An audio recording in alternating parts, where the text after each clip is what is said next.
l'époque des années 90, c'était le contre-courant qui n'était ni l'opposition ni le pouvoir, la société civile qui devait organiser les élections. Ça marchait dans certains pays que j'ai cités, le Bénin et le Mali, mais aussi ailleurs, mais ça n'a pas marché partout parce que, vous savez, la CENI aujourd'hui, c'est devenu pour le pouvoir en place une occasion de légitimer son pouvoir et pour l'opposition une façon d'arriver à prendre le pouvoir. Donc pour arriver au pouvoir, il faut désavouer la CENI ou il faut peut-être instrumentaliser, phagocyter la CENI. Ce n'est pas ce que j'ai dit. J'ai dit la oui, CENI, c'est ce qu'on a vu avec Alpha Condé, par exemple, ou en Côte d'Ivoire avec la CENI étant un enjeu politique important, il n'y a aucun camp politique qui peut minimiser la CENI. Voilà, et qui cherchera. Mais la bagarre qu'on a eue au Palais des peuples ailleurs pour la CENI, c'est ça.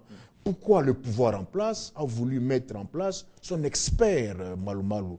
Parce que le pouvoir a estimé que, comme ce que Malou Malou a fait, parce que beaucoup de gens pensent que Malou Malou, ce qu'il a fait en 2006, en trichant intelligemment, peut-être que ce que Nguemou Lunda a fait, c'était tellement flagrant qu'ils ont souhaité répandre Malou Malou. Malou Malou, Nguemou Lunda, pour le pouvoir en place, c'est bien parce qu'il sera légitimé. Et je pense que tous les bruits qui se font autour de Malou Malou, c'est lié à tout cela. Nous aurons souhaité que le ministère de l'Intérieur organisât les élections, mais malheureusement, on n'a pas la limite. Faut-il que la société congolaise évolue avec? Non, parce attendez, que les gens ont tendance à vouloir le paradis alors que les comportements propres l'idéal, ce n'est pas là. Il faut que la scène disparaisse.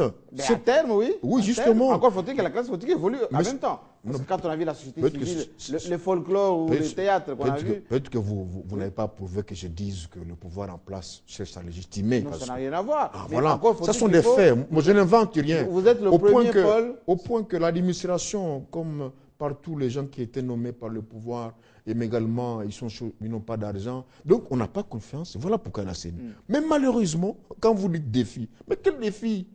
Malou Malou doit rendre l'ascenseur.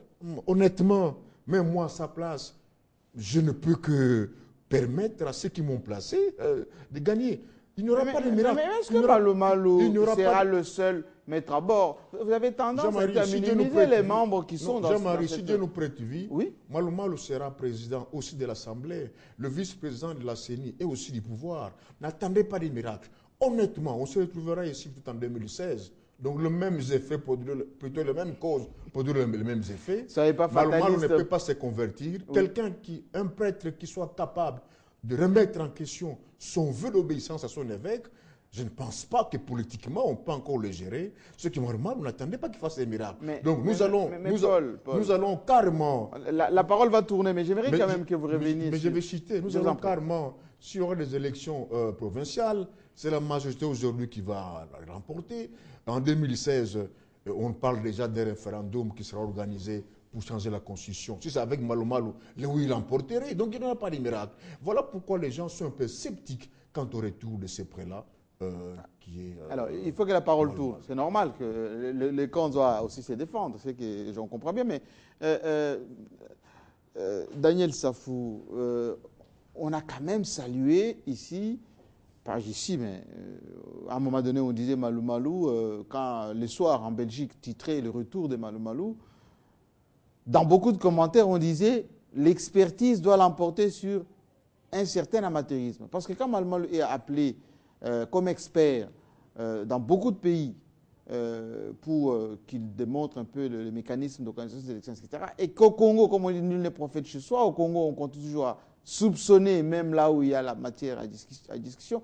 Est-ce que la réforme, un peu, je dirais, c'est que vous êtes un peu les défenseurs de la classe politique, c'est qu'on a vu avec les opposants, la société civile, même certains membres de la majorité présidentielle, dans l'apprentissage démocratique, ne pose pas un problème aussi de la démocratie dans notre pays? Parce que la CENI seule ne peut pas être au centre de toutes les turpitudes.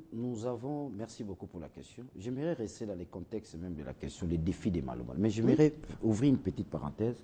Nous avons une constitution qui s'inspire du modèle français, où on a bipolarisé la classe politique. Il y a l'opposition, il y a les pouvoirs.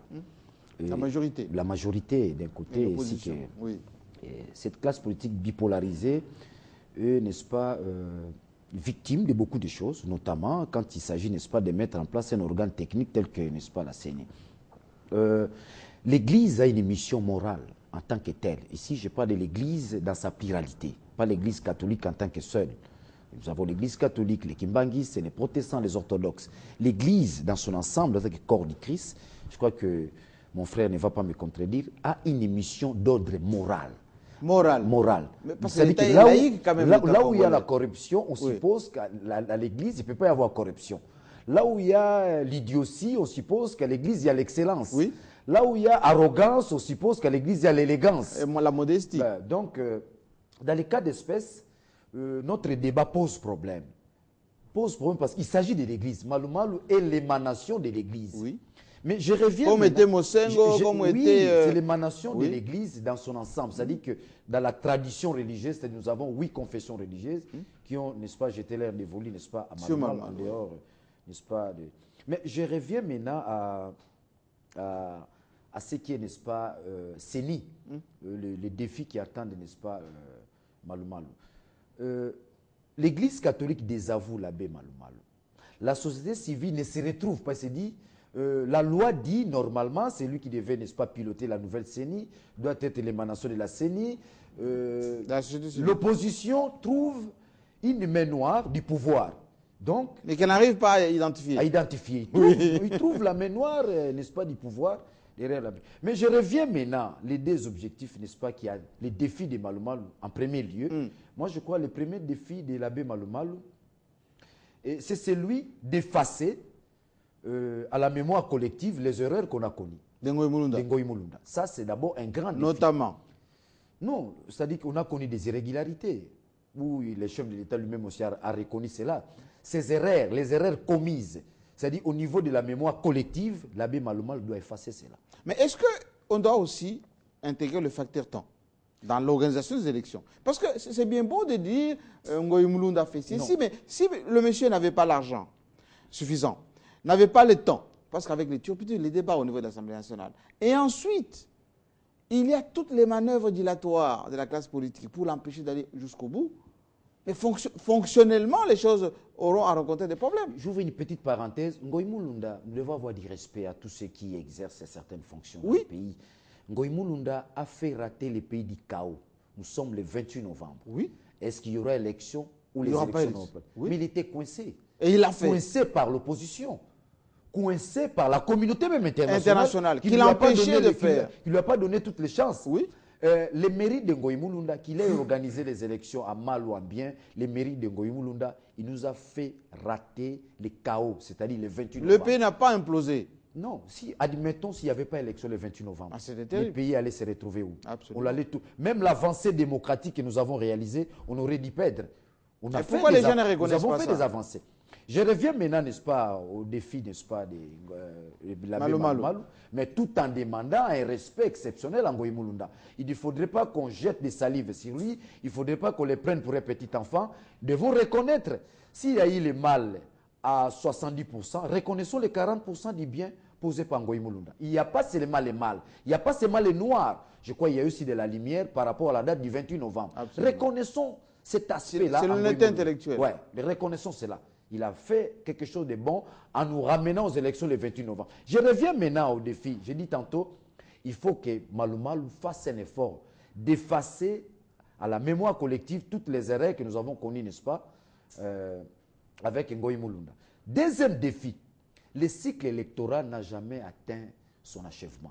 Depuis 2006. Avec les territoriales et locales. Depuis 2006. Certains disent même que Kengo est déjà hors la loi. Oui, bon, hors la loi, évidemment, dans les principes de la continuité du pouvoir. Parce qu'il y a une disposition légale, constitutionnelle qui dit aussi longtemps qu'il n'y a pas élection. Ils attendent la remise et reprise. Oui. Aussi longtemps qu'il n'y a pas remise et reprise, ils seront là toujours. Mais je reviens maintenant au deuxième défi. Le deuxième défi, le premier défi, je l'ai dit, il doit effacer à la mémoire collective de tout un peuple les erreurs que nous avons connues, évidemment par le biais du travail. Donc il doit nous amener un travail bien fait. Deuxième défi, Malou Malou doit à tout prix, n'est-ce pas, arriver à achever le cycle électoral, chose qu'il n'a pas fait en 2006, chose qui ne s'est pas fait aussi en 2011. C'est-à-dire quoi? Les élections locales, les élections municipales, les élections provinciales. Nous avons aujourd'hui des bourgmestres qui totalisent 10 ans sans avoir été... Bourgmestre. Nous avons des bourgmestres... Désignés. On nous désigne les bourgmestres par rapport à les capacités de la hanche. Pour avoir exhibé la danse correctement, on fait de lui bourgmestre. Donc, on doit arriver... Les membres des partis politiques. Oui, on doit arriver à organiser les élections municipales, locales, provinciales. C'est-à-dire achever le cycle électoral. Chose qui n'a jamais... Voilà les deux défis, n'est-ce pas, qui attendent, n'est-ce pas, l'abbé Malumalu. Mais est-ce qu'il peut y avoir une ouverture, on va dire, à l'opposition non institutionnelle? Parce que quand on regarde ceux qui sont au Sénat aujourd'hui, les Omba, les autres, bon, apparemment, ce ne sont pas les gros calibres de leurs partis politiques d'opposition. L'opposition non institutionnelle... L'IDPS, les autres, les Lisanga Bonganga, tout ça. L'IDPS est sorti du contexte. L'IDPS est en dehors du contexte. Il s'est dit, depuis le début, s'il faut partir des prémices posées par l'IDPS, nous n'engageons pas du tout l'IDPS dans nos réflexions parce qu'il est en dehors du jeu. Mais on attendait... Si on apprécie, coup de chapeau à Joseph Kabila, avoir précipité les choses, la CENI, parce qu'au fait, c'est quoi? Nous attendons l'installation de la CENI tout en espérant au lendemain meilleur qui sous-tend le dialogue national. Parce que notre rêve, ce n'est pas seulement la CENI. Le rêve de tout le monde, c'est le dialogue national. Et on se disait, il faut que les choses aillent vite pour que nous puissions chuter à la chose la mieux importante. Donc, il faut qu'on reste dans les cadres institutionnels quand même. Oui, constitutionnel, institutionnel. Non. Même s'il y a dialogue. Il ne faut pas les gens pensent que quand on va aller au dialogue, on va même remettre en cause, y compris la CENI. Les dialogues, c'est un nouveau vent. Oui. Les dialogues, c'est un nouveau souffle. Oui. Les dialogues, c'est une nouvelle vision même, teintée dans l'attente d'une cohésion nationale effective. C'est ça les dialogues. Ce n'est pas une foire.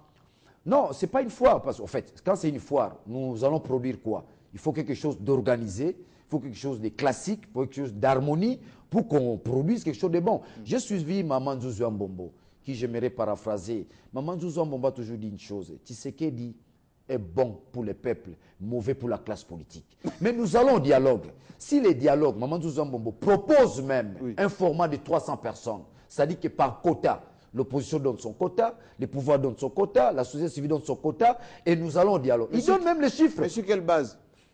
Pardon? Il faut que ces quotas soient représentatifs. Mais un quota, quand déjà nous parlons, n'est-ce pas, de l'opposition, c'est déjà un quota représentatif. Et là, c'est là où on peut tirer au niveau de les remets s'empoignent. Non, pas s'empoignent, c'est trop dire, parce que là, nous allons rater la cohésion nationale. Là, nous risquerons de donner raison à Joseph Kabila, qui initie les dialogues, et en fin de compte,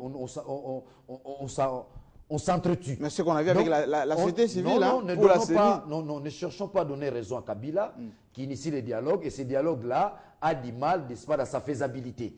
Je crois que le peuple est assez mûr, la classe politique doit faire preuve, n'est-ce pas, d'honnêteté intellectuelle et de maturité. Donc, c'est un dialogue qui, à la fois, aussi, il faut qu'on se le dise, bien que nous attendons les dialogues, d'un côté, l'opposition cherche à s'approprier de ces dialogues. De l'autre côté, Kabila, qui est initiateur, lui aussi cherche à s'approprier de contrôler les dialogues. C'est là où les bas blessent. Chacun veut contrôler ces dialogues pour enfin être maître des résultats. Merci beaucoup. Je reviens maintenant, n'est-ce pas? Alors, il faut chuter pour que la parole tourne. Je vais chuter rapidement. C'est-à-dire que l'abbé Malumalu, aujourd'hui, il doit nous prouver par les actes. Mais le législateur a été prudent. Il a prévu la plénière. Donc, pour tous ceux qui disent, comme a dit le pasteur, il fera tout seul. Pourra tricher. Non, non. Le législateur a été prudent. Il a prévu les mécanismes du contrepoids, de l'équilibre. C'est-à-dire quoi? Il prévoit d'un côté la plénière, où la plénière pourra aussi contrecarrer, n'est-ce pas, les décisions unilatérales, n'est-ce pas, du président. Absolument. Donc là, de ce côté-là, qu'on n'ait pas des inquiétudes, le législateur a prévu, n'est-ce pas, un contrepoids qui sous-tend la plénière. Donc la plénière où on trouve des gens comme des Omba, un homme dire, l'aile dire, n'est-ce pas, d'INC, il est là, Omba, et nous avons... Il y a 10 membres qui viennent dans la majorité. Non, qu'il soit 10 membres ou quoi. Mais cette fois-ci, nous aussi, les peuples, nous ne devons pas rester bras croisés, on doit avoir un œil permanent. La clameur publique. Nous, en tant que peuple. Merci beaucoup, Harold Badibanga. Finalement, tout ce bruit pour rien.